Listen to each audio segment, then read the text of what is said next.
नमस्कार, SPT news में आपका स्वागत है। पेश है 5 दिसंबर गुरुवार दोपहर 3:15 बजे राजस्थान की 15 बड़ी खबरें। सबसे पहले नजर डालते हैं आज की हेडलाइंस पर। जयपुर में 27 बच्चों से भरी स्कूल बस डंपर से भिड़ी। राठौड़ की पीएम मोदी से मुलाकात के बाद संगठन में बड़े बदलाव के कयास।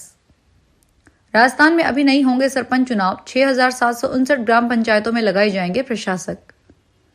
5,000 भारतीय बैंक अकाउंट से ठगा पैसा ऐप से यूएई में भेजा। झुंझुनू के युवक समेत 2 सीए पकड़े।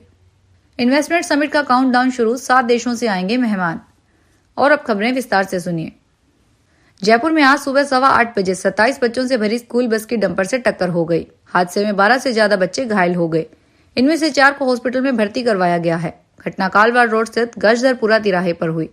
सूचना मिलने पर कालवाड़ थाना पुलिस मौके पर पहुंची। डंपर को पुलिस ने जब्त कर लिया। चालक मौके से भाग निकला। बस चालक से पूछताछ की जा रही है। कालवाड़ थाने के एसआई ने बताया कि हादसे में बस के आगे का हिस्सा काफी क्षतिग्रस्त हो गया। सभी बच्चे कालवाड़ रोड पर स्थित गोविंदपुरा के किरण स्कूल के हैं। डंपर को जब्त कर लिया गया है। देश भर में बीजेपी का संगठन पर्व चल रहा है। इस पर्व के तहत पार्टी बूथ और मंडल से लेकर राष्ट्रीय अध्यक्ष तक का चुनाव करने जा रही है। बूथ और मंडल स्तर पर चुनाव प्रक्रिया शुरू हो चुकी है, जबकि 15 से 20 दिसंबर के बीच में जिला अध्यक्षों का चुनाव हो जाएगा। इसके बाद जनवरी के पखवाड़े में प्रदेशाध्यक्ष और राष्ट्रीय अध्यक्ष का चुनाव भी हो सकता है। संगठन पर्व की तैयारी के बीच भाजपा प्रदेशाध्यक्ष मदन राठौड़ एक दिन पहले दिल्ली में प्रधानमंत्री नरेंद्र मोदी से मुलाकात करेंगे। हालांकि मुलाकात एक शिष्टाचार भेंट के रूप में बताई जा रही है। पीएम मोदी के करीबी माने जा रहे राठौड़ को संगठन में अपनी टीम तैयार करने के लिए फ्री हैंड दिया जा सकता है। राजस्थान में पंचायत चुनाव को लेकर बड़ी खबर सामने आ रही है। 7,463 ग्राम पंचायतों में सरकार प्रशासक लगाएगी। 6,769 ग्राम पंचायतों का कार्यकाल जनवरी में पूरा होने जा रहा है। वहीं 704 ग्राम पंचायतों का कार्यकाल मार्च 2025 में पूरा होगा। मतदाता सूचियां तैयार करना और चुनाव कार्यक्रम जारी करने में 3 माह का समय लगता है। किसी भी सूरत में समय पर संभव नहीं हो सकेंगे। ऐसे में प्रशासक लगाना तय है। माना जा रहा है कि हाल ही में 49 निकायों का कार्यकाल पूरा होने पर सरकार ने प्रशासक नियुक्त किए थे। अब पंचायती राज में इसकी शुरुआत जनवरी से होने जा रही है। बता दें कि राज्य निर्वाचन आयोग ने नए जिलों में जुड़े परिसीमन को लेकर ग्रामीण विकास और पंचायती राज विभाग को 4 रिमाइंडर भेजे हैं, लेकिन सरकार ने अभी तक चुनाव कराने से संबंधित क्षेत्रों के निर्धारण को लेकर कोई जवाब नहीं दिया है। प्रवर्तन निदेशालय ने देश भर में सीए और क्रिप्टो ट्रेडर्स के संगठित गिरोह का खुलासा किया है। ये गिरोह साइबर ठगी की ब्लैक मनी को वाइट करता था। भारत में पैसा ठग कर संयुक्त अरब अमीरात के ऐप में भेजा जाता था, फिर उसे दुबई में क्रेडिट कार्ड एटीएम से कैश किया जा रहा था। जांच में सामने आया है कि ठगी का पैसा 5,000 से ज्यादा भारत के अलग अलग बैंक अकाउंट से निकाला गया है। राजस्थान में जोधपुर और झुंझुनू के अलावा यह कार्रवाई दिल्ली, गुरुग्राम, हैदराबाद, पुणे और कोलकाता में की गई थी। इस मामले में झुंझुनू के एक युवक सहित 2 सीए पकड़े गए हैं। राजस्थान में इन्वेस्टमेंट समिट का काउंटडाउन शुरू हो चुका है। समिट में करीब 20 लाख करोड़ रुपए के एमओयू होंगे। यानी अब तक राजस्थान में हुई इन्वेस्टमेंट समिट से करीब 2 गुना ज्यादा के निवेश का दावा सरकार कर रही है। समिट में करीब 20 लाख करोड़ रुपए के एमओयू होंगे। यानी अब तक राजस्थान में हुई इन्वेस्टमेंट समिट में करीब 2 गुना ज्यादा के निवेश का दावा सरकार कर रही है। पूर्ववर्ती गहलोत सरकार ने 2022 में हुई निवेश समिट में करीब 11 लाख करोड़ के निवेश के एमओयू किए थे।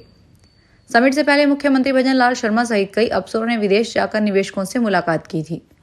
जानकारी के मुताबिक समिट में Korea, Japan, UAE, Singapore, Qatar, UK व सऊदी अरब से निवेशक आएंगे। राजस्थान सरकार जल्द ही आवश्यक दवा सूची में नई दवाइयां शामिल करेगी। मुख्यमंत्री निःशुल्क दवा योजना को राज्य सरकार संचालित करती है। राज्य सरकार का नया प्रयास यह है कि मुख्यमंत्री निःशुल्क दवा योजना का दायरा अब बढ़ाया जाएगा। साथ ही आवश्यक दवा सूची में नई दवाइयां भी शामिल की जाएगी। Rajasthan medical services corporation limited ने इसके लिए 390 दवाइयों का परीक्षण किया है। RMSSCL के अनुसार अभी योजना का लाभ प्रतिदिन 4,50,000 मरीज उठा रहे हैं। ई-औषधि सॉफ्टवेयर के माध्यम से दवाओं आपूर्ति, वितरण एवं संधारण की मजबूत व्यवस्था लागू की गई है। योजना में वर्तमान में 1240 दवाइयां, 428 सर्जिकल्स एवं 156 सूचर्स उपलब्ध कराए जा रहे हैं।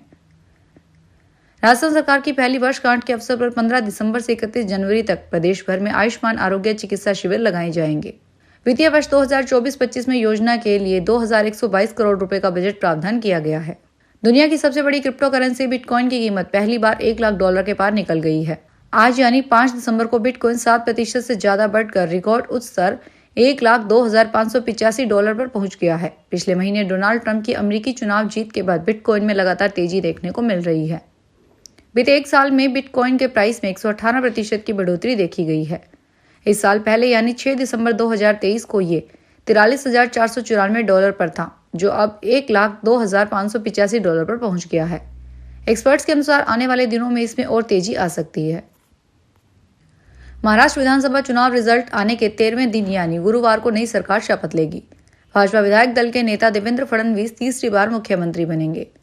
फडणवीस 2014 से 2019 में पहली बार सीए बने थे और 2019 में अजित पवार की मदद से वो सीएम बने, लेकिन 2 दिन बाद ही उन्हें इस्तीफा देना पड़ा था।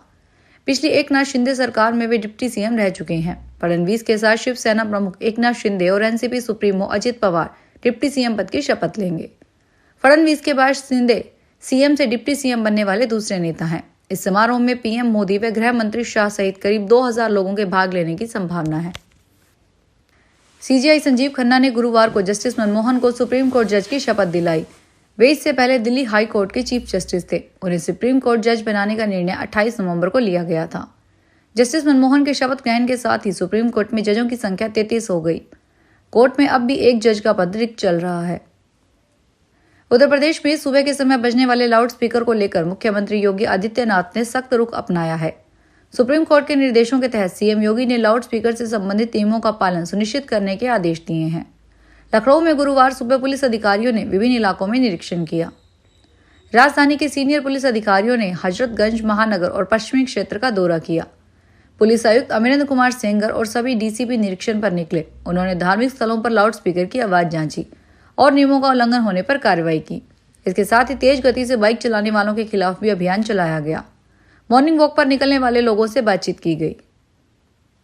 देश के लोगों के लिए केंद्र सरकार कई योजनाओं पर काम करती है। ऐसे में एक योजना है प्रधानमंत्री आवास योजना। इसमें घर बनवाने के लिए सरकार की ओर से पैसा दिया जाता है, लेकिन कोई फर्जी तरीके से इसका लाभ लेता है तो भारत सरकार की ओर से ऐसे लोगों पर कितना जुर्माना लगता है, आज हम जानने की कोशिश करते हैं। कई लोग फर्जी जानकारी के आधार पर फर्जी दस्तावेज लगाकर योजना में लाभ के लिए आवेदन दे देते हैं और इतना ही नहीं, वे फर्जी तरीके से लाभ भी ले लेते हैं। बता दें, ऐसा करना गैर कानूनी है। ऐसे लोगों पर कार्रवाई भी हो सकती है। इन श्रेणियों में लाभ लेने के लिए सरकार ने वार्षिक आय तय की है। अगर कोई गलत तरीके से योजना की किसी भी श्रेणी में लाभ लेता है तो ऐसे लोगों पर सरकार जुर्माना लगा सकती है, जो कि लाभ ली गई रकम से ज्यादा भी हो सकता है। राजस्थान की भजनलाल सरकार के 1 वर्ष पूरे होने के अवसर पर प्रदेश में कई बड़े कार्यक्रमों का आयोजन होने जा रहा है। ऐसे में सरकार की ओर से 12 से 17 दिसंबर तक राज्य भर में विभिन्न कार्यक्रमों का आयोजन होगा। इस दौरान प्रदेश के कई वर्गों में बड़ी सौगातें सरकार की ओर से दी जाएगी।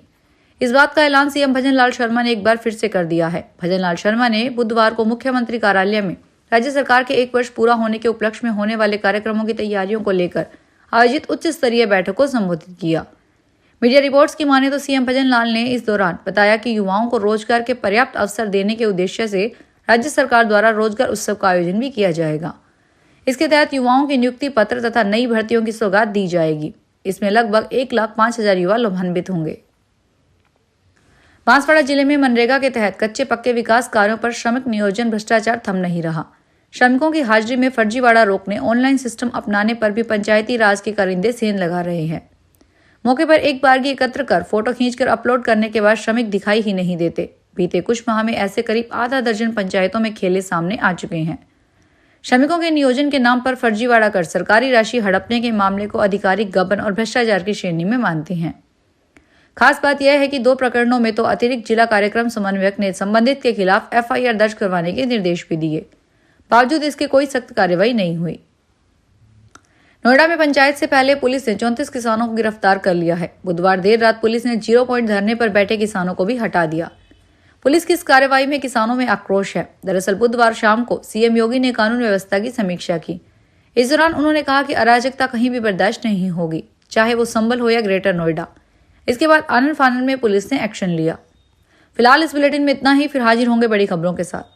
अगर आप भी अपने आसपास की छोटी बड़ी और महत्वपूर्ण खबरों से अपडेट रहना चाहते हैं तो सब्सक्राइब कीजिए हमारे चैनल एसपीटी न्यूज को और प्रेस कीजिए बेल आइकन पर।